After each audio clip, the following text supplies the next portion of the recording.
Mukunda jewellers మొట్టమొదటి factory outlet లో Nakshi Mela flat 9.99% VA. ఈ ఆఫర్ సెప్టెంబర్ 13 నుంచి డిసెంబర్ 21 వరకు. విచ్చేయండి. Opening soon Jubilee hills.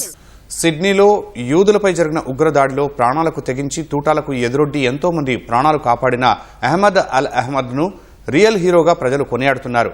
తాను చనిపోబోతున్నా అని తన కుటుంబాన్ని జాగ్రత్తగా చూసుకోవాలని ఉగ్రవాదిపై దాడికి వెళ్లే ముందు తన బంధువుతో అహ్మద్ చెప్పిన మాటలు ఆయనలోని ధైర్యానికి అద్దం పడుతున్నాయి.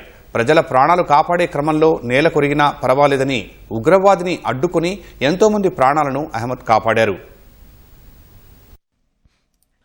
అల్ అహ్మద్ స్వదేశం సిరియా కాగా నిత్యం అంతర్యుద్ధంతో నలిగిపోయే ఆ దేశం వీడి భవిష్యత్తుపై కలలు కంటూ దశాబ్దం క్రితం ఆస్ట్రేలియాకు వలస వచ్చారు. కుటుంబంతో కలిసి దక్షిణ సిడ్నీలో సదర్లాండ్ షైర్కు వచ్చారు. స్థానికంగా ఓ పండ్ల దుకాణం పెట్టి కుటుంబాన్ని పోషిస్తున్నారు. ఉగ్రదాడి జరిగిన సమయంలో అహ్మద్ బోండీ బీచ్ లో తన బంధువు బోజీ అల్కాన్స్ తో కలిసి కాఫీ షాప్ లో ఉన్నారు. ఒక్కసారిగా కాల్పుల శబ్దాలు విని వారు భయపడ్డారు. కాసేపటికి తేరుకున్న అహ్మద్ ఉగ్రవాదులను అడ్డుకోవాలని భావించారు. ఈ క్రమంలోనే తన ప్రాణాలు పోతాయని తెలిసినా ఆయన వెనుకడుగు వేయలేదు.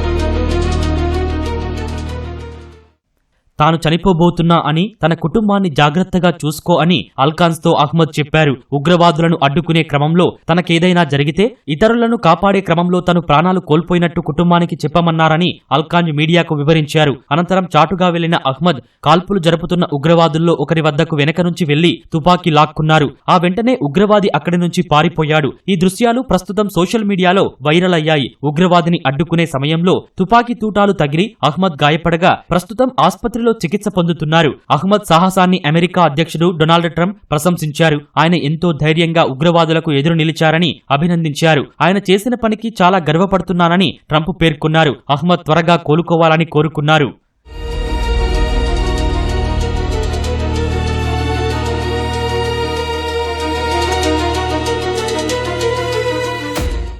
సిడ్నీలోని బోండీ బీచ్ లో ఉత్సవం సమయంలో ఉగ్రదాడి జరగ్గా ఈ దుర్ఘటనలో 16 మంది మరణించారు. పదుల సంఖ్యలో గాయపడ్డారు. కాల్పులు జరిపిన వారు తండ్రి కొడుకులని, వారిద్దరూ పాకిస్తాన్ నుంచి వచ్చినట్లు పోలీసులు తెలిపారు.